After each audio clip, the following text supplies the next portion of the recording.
Hi, Coach Greg here for Indoor Soccer Strategies and Tactics. I've been playing and coaching indoor and outdoor soccer for over 40 years, and I love both games.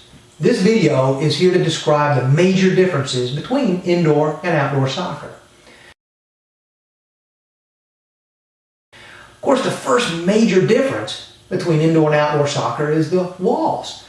The fact that the walls are there to keep that ball in play changes the game dramatically, and it has an impact all the way through all of the differences, or at least most of them.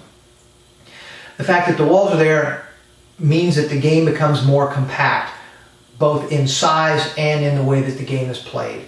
First, in size. The difference between indoor and outdoor soccer, of course, is that the field in indoor soccer is smaller. It's quite a bit smaller. A game played on an outdoor field is well over 100 yards long in some cases, and in indoor soccer, the longest field that you typically see is the size of a hockey rink, which is about 200 feet by 85 feet.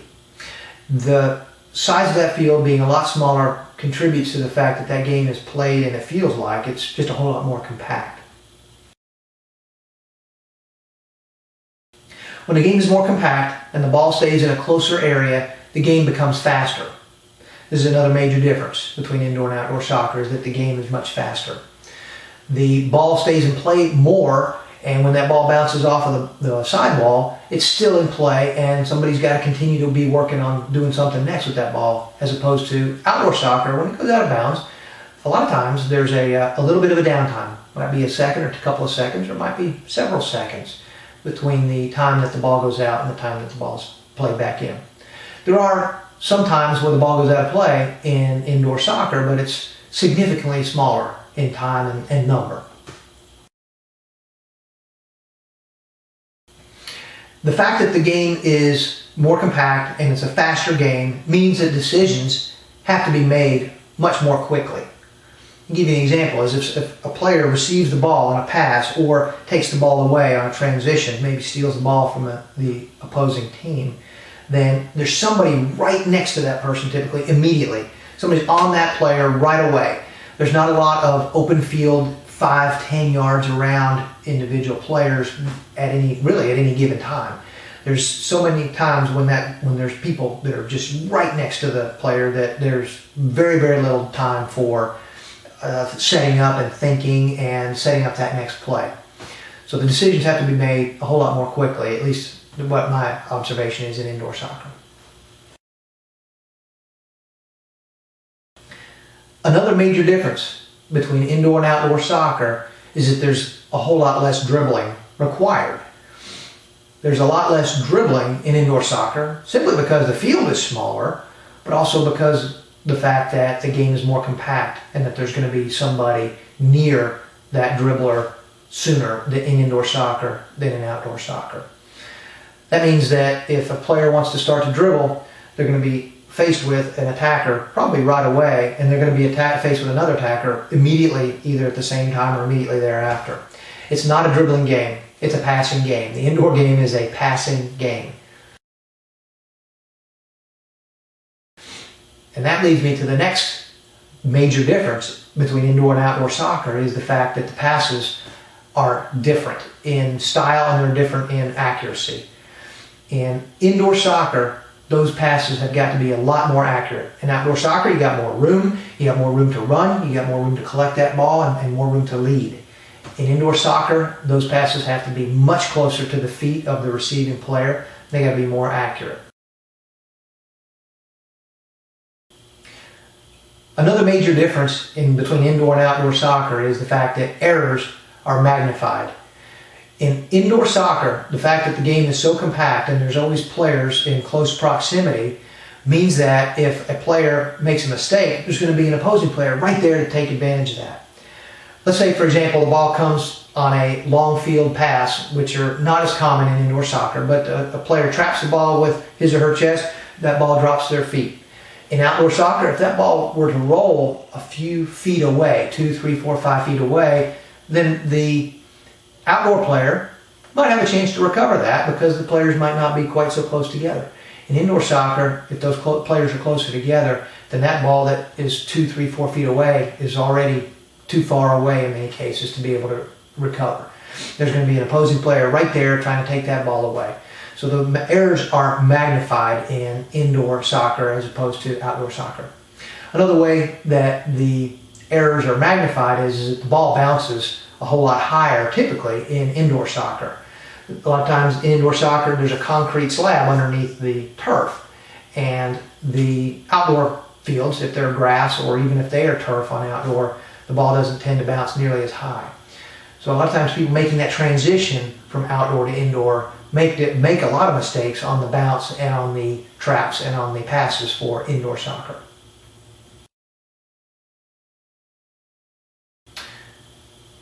Another major difference between indoor and outdoor soccer is the amount of shooting that happens in indoor soccer. In indoor soccer, there are shots going on all the time from all the players.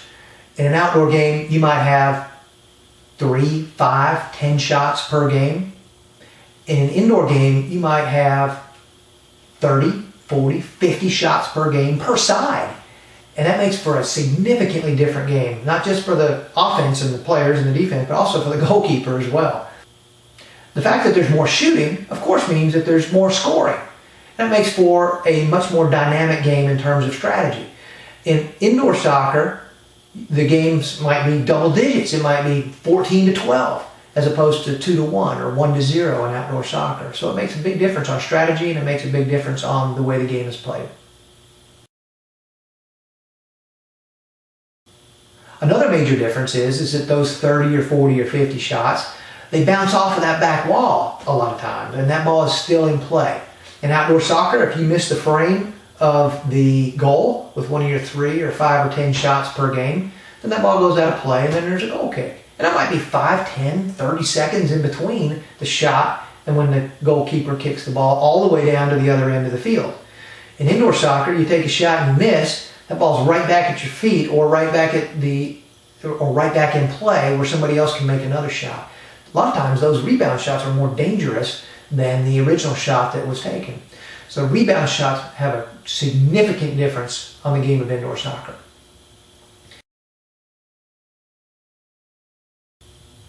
Another major difference between indoor and outdoor soccer is the amount of overlap of positions.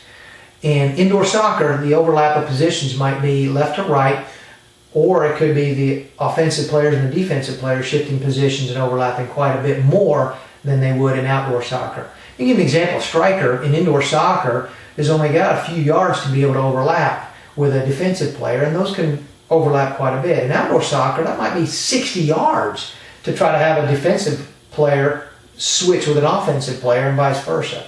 And that's not typically energy efficient to do that all the time. In indoor soccer, it happens all the time. There's overlap going forwards and backwards, and there's overlap going left and right. And that makes for a significant impact on the game and the way it's played.